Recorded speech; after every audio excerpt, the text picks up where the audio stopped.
કરે છે જેના કારણે આખો મારું ઇન્દ્રાસન ડોલાવી મૂક્યું છે. શું એ મહાન તપસ્વી મારું ઇન્દ્રાસન પડાવવાથી માંગતો ને તો લાવ બ્રહ્મદેવને બોલાવી તેને તાપમાંથી ઊભો કરી શકો. અરે આજે કોના કે હું ઇન્દ્રાસનનો રાજા વીર.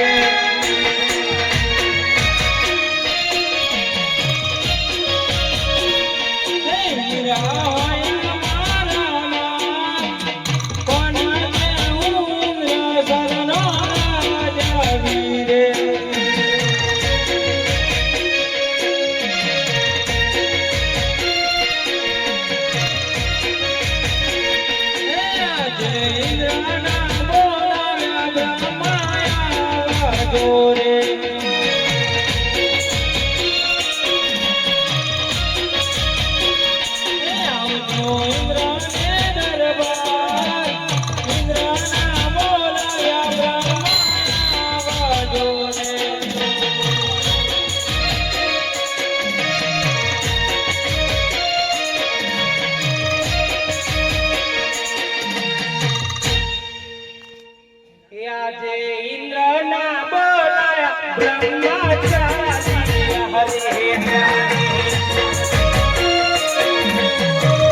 તપ કરે છે જેના કારણે મારું આખું ઇન્દ્રાસન ડોલાવી મૂક્યું છે. શું એ મહાન તપસ્વી મારું ઇન્દ્રાસન પડાવવાથી માંગતો ને? હા ઇન્દ્ર રાજા, આ વાતની મને ખબર નથી. લાવ આ વાતની તો વિષ્ણુને ખબર હશે તો એમને બોલાવી હું તપાસ કરાવું છું. જરૂરથી બોલાવો. આજે બ્રહ્મા બોલાવે વિષ્ણુના ઘરે.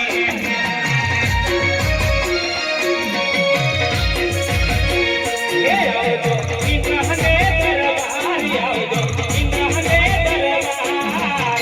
બ્રહ્મા બોલાવે વિષ્ણુના ઘરે.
રાજા બોલાવે છે. અરે ઇન્દ્ર રાજા મને બોલાવવાનું કારણ તમને બોલાવવાનું એ જ કારણ એવો તો કયો કારા માથાનો માનવી તપ કર્યો છે જેના કારણે મારું આખું ઇન્દ્રસન ડોલાવી મૂક્યું છે.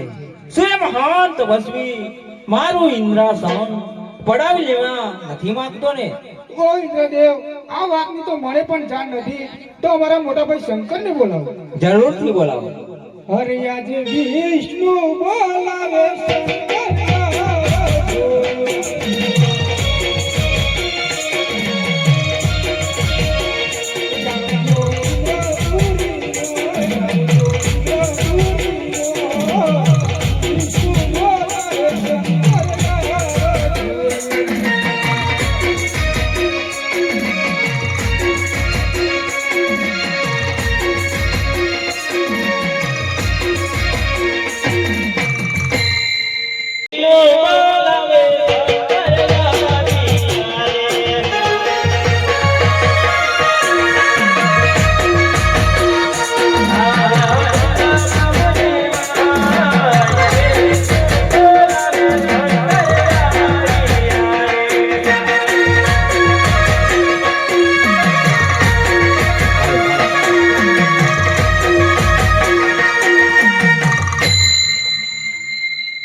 હરે શંકર પારે વતાન જોડો, શંકર પારે વતાન જોડો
તમને બ્રહ્માજી બોલાવે. અરે બ્રહ્માજી, અરે હાવ આ ટાણે મને બોલાવવાનું કઈ કારણ?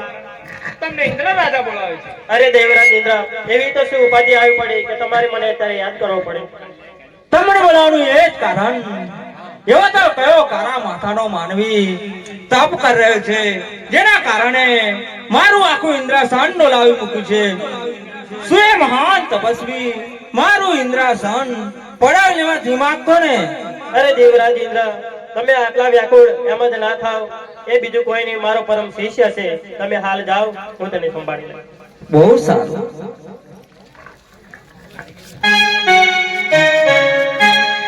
હરે ગડ ગડતી માધવ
હે અજમલારાય, હું તને જે પ્રમાણે સપનું આપું છું એ પ્રમાણે દ્વારિકાના નાથ પાસે જજો, તમારા દુખડા જરૂર ભાગશે.